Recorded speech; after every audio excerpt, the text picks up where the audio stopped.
We are at day 2, and I'm going to share an excellent resource with you today. Before we start to understand generative AI, LLMs, transformer architecture, which finds its roots in deep learning and machine learning, this recommendation that I'm going to make today is the best way to begin with the absolute essentials. It looks like an article or a mini book, or you can think of it as a literature on its own. The reason I'm making this recommendation is that it has a very lucid, subtle, and easy way of explaining how machines learn to where deep learning comes into the picture, how human brains work and function, to the popular notion of how much data is needed, how neural networks are designed, how many layers are there, what is the need of so many layers, and what each layer does. What are those levers that can be calibrated and adjusted so that I get the best performing model? So all these details are explained in a very easy to understand manner in this resource, which is Wolfram, and I'll highly recommend it to you. So let me share the screen and point you to the resource. So this is the write-up by Wolfram on the topic, what is ChatGPT doing and why does it work? So if you'll see, I'm scrolling it and it's a very long write-up, but you don't really need to read in the same sequence in which it is written. Let me quickly take you to the place where I'll summarize the key findings and what is the foundation for you to start reading it, which is an interesting part, and that's about model. So it highlights the model part of generative AI models, large language models, or a machine learning model. Whenever we use the word model, what do we exactly mean? And it's beautifully explained with the help of an example that if you throw a ball from a tower, then how long does it take the ball from each floor to hit the ground?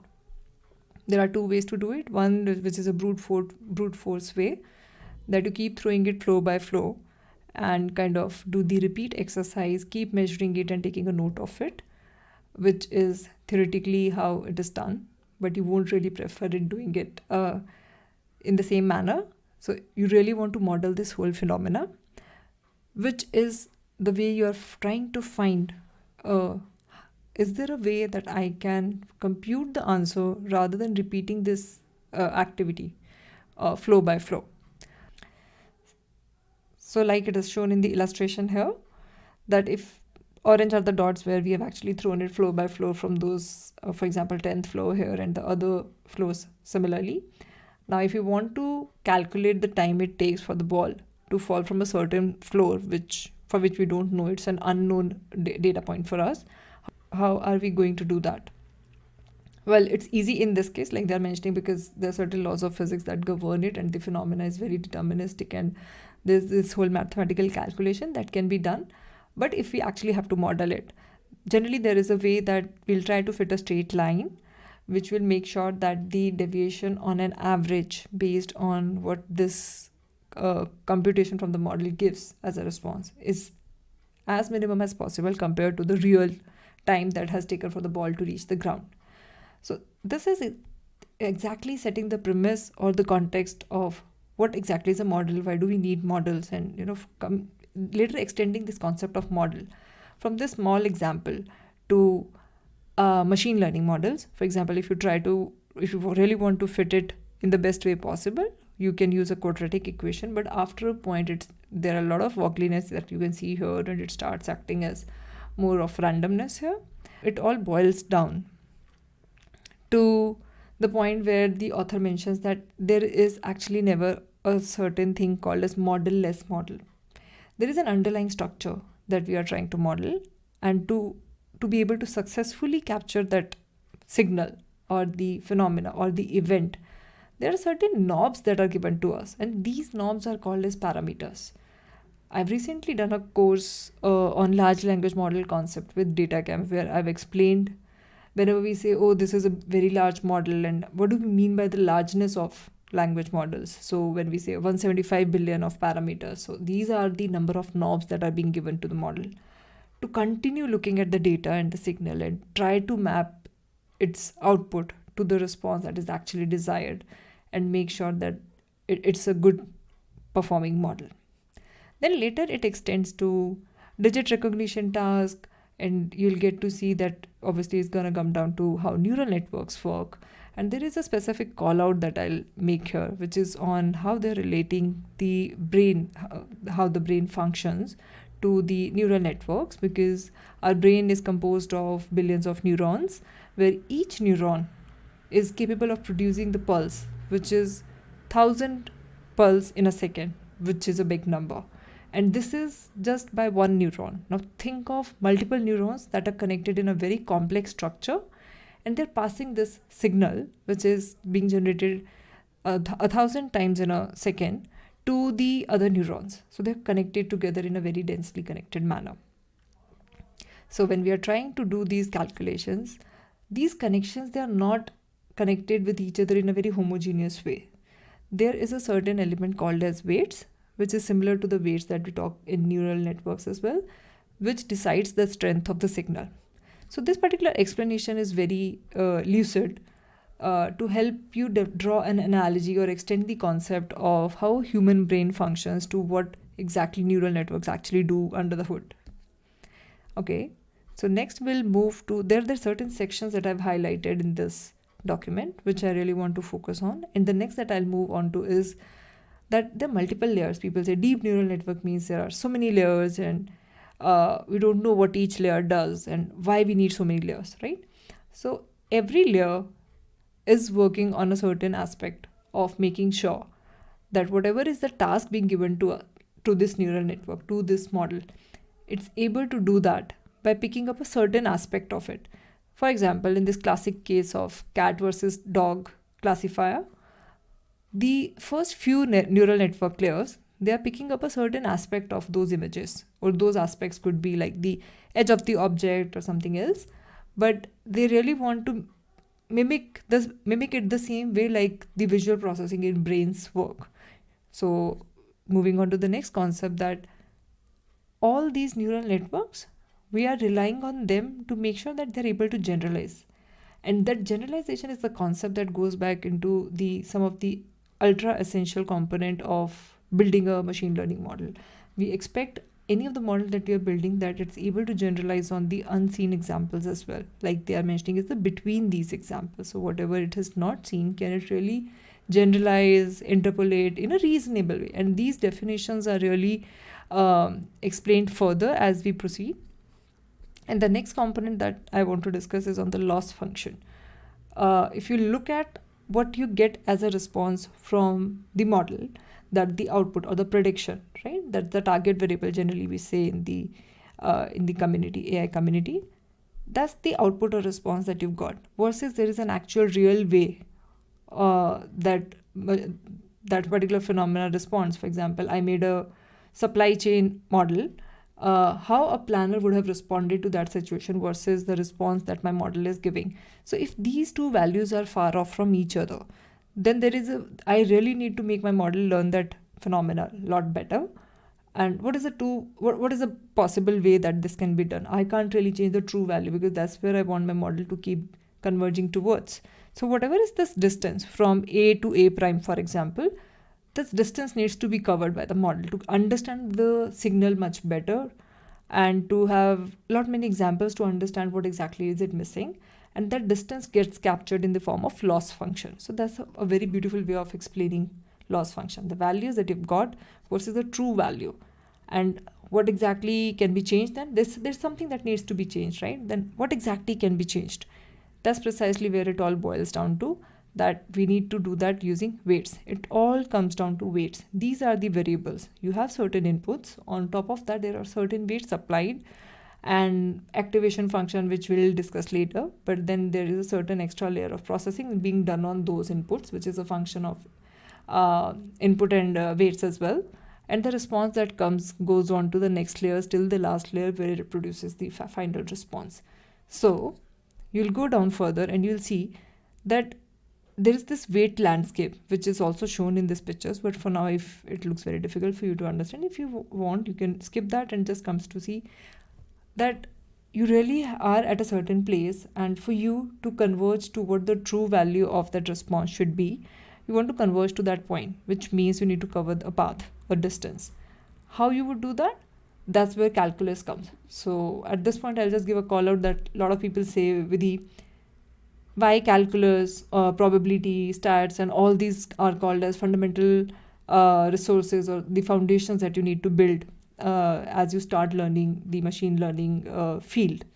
Uh, you really don't need to go into the calculation part as such, but really need to understand. We've already discussed that models are a game of probabilities. Whatever is the next word ChatGPT is going to give you is going to be a very probabilistic solution. So you need to know how probabilities work. And now the second component is on the calculus part.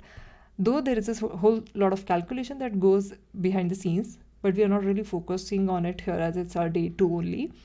But it's good way to understand that we mentioned two things are there that's possible, inputs and weight, and this is a function of these two inputs. And the only way that I can make sure that the output that comes out of this is what is the desired value, I can keep changing the weights. So assuming I already have an output and I really need to trace it back deep into the neural network layers to see what exactly these weights should be changed by what amount, or what is the magnitude or the direction at which I need to change them, so that I'm able to achieve something. What am I trying to achieve? I want to minimize the loss associated with that output response. I need to do that progressively many times and find those weights. This process of finding weights is where the learning is happening. And if you want to really understand why people say that neural networks are supposed to be only used or leveraged for complicated problems, or when there is a very complex phenomena you want to model, that's only when you should use neural networks. Otherwise, there are a lot of traditional conventional machine learning models that you can use. This theory has been talked a lot in the AI community, and that's where the resource gives you a very good explanation that it's easier to solve the complicated problems with neural networks. Yes, the reason they're giving is that loosely, when you talk about complex problems, you're saying that there are a lot of weight variables. That means you're working at a very high dimensional space, the number of inputs that you have. You really don't need to do the feature engineering, but you're having a lot many features, which means that there are a lot many weights that you need to adjust. So the scope or the ground or the surface area on which you can keep making calibrations, that's vast in case of complicated problems. That tells you that there are a lot many ways that your loss minimization objective can be achieved, which means you can go from that particular place, that the place of steepest descent that we really want to look for, that can be done through lot many directions. And once you try those lot many directions, the one of those directions can really lead you to the minimum. But on the other side, if you're working with fewer variables, you're easily gonna get stuck in a local minimum. That means that from there you're not gonna go out. So that's the explanation they've given for the for relating why complex problems are generally solved with neural networks as compared to the simpler ones. Okay, the neural network phenomena also over the last decade has evolved a lot. And if you look at it retrospectively, there is a scientific way that this has been achieved, but most of the time you'll see even the leaders or the experts in the industry saying that, yeah, we know, but after a point there is no real scientific explanation apart from saying that it's been done through trial and error. And there are some ideas that work, some tricks that have progressively evolved, and that's where we see the current neural networks functioning to the best possible way. But in initial days, what used to happen is that a lot of things were being done for neural network themselves. For example, in an audio processing one, then you really analyze the audio of the speech, break it into phonemes like they've mentioned. Now, what we are saying, and that's what even in ChatGPT world is as well, people are saying that, oh, really? We didn't really train the model, the ChatGPT model, GPT series, or call it LLMs or generative AI. We really didn't train them to do some XYZ task, but it's still doing it at a very reasonable level. At this point, I'll just give you a reference of one of the article that I was reading from MIT, which says that for a complex domain-specific medical task where there are a lot of jargon that the doctors use, the machine, the large language model, was able to learn that and give an accuracy of, I think, 80%. That accuracy of 80% is phenomenal. And that too without having to go through the pain of labeling or annotating the data. And if you really want to improve and go from that extra mile of 80% to whatever is your desired number, or the number that you're really targeting here, you really need very less number of data or the labeled data set to make the model learn what exactly is expected out of it. Which means that for all the human like tasks, that's also human work. You really want them to not train on specific task individually, rather giving them the problem end to end. And what happens in this whole duration is that the machine ends up discovering what are the features needed and how the encodings need to happen. All of these things at a very reasonable degree of performance level is being done through the networks by themselves. Next, we'll go to and I think from here it's going to start with the neural network architecture. But by the time you actually reach here, you'll realize that you've really covered a lot of ground and a lot of technical concepts, but without having the need to go through those gory details, and that's essentially not needed as well at this time. What is important is to understand this landscape, and one such term is epochs, which is that the machine gets to see the whole data multiple times. And the reason is that it starts with a slightly different state every time and goes through multiple rounds of training. Coming back to weights, we've seen that weights is where this whole magic happens, and the best weights that you find will give you the best output. But after weights also, the weights are also called as parameters. So you really don't count weights under the hyperparameter setting, but there are a lot many other things that you can change to make sure that the model performs even better. And those are, for example, the choice of loss function. They've mentioned like sum of squares, sum of absolute values, which loss function do you choose to decide how good or worse or bad, or what kind of scope is required for your model to improve upon. And for you to achieve that improvement, what kind of steps are you going to take? Like, it's the magnitude of step, like how much from that for that steepest descent to happen, how far in the weight space do you really need to move. And you don't really give model all the examples at once or one by one for the loss minimization to happen. It's given in a batch of examples. How many examples in a particular batch needs to be shown for successive estimation. And then yes, so all this process can be automatically done through machine learning itself to get you the best hyperparameter setting. So with this read, we've covered a lot of ground in terms of starting from the model, how humans' brain work, to taking it all together to the level of neural networks, their design structures, the terminologies associated with it,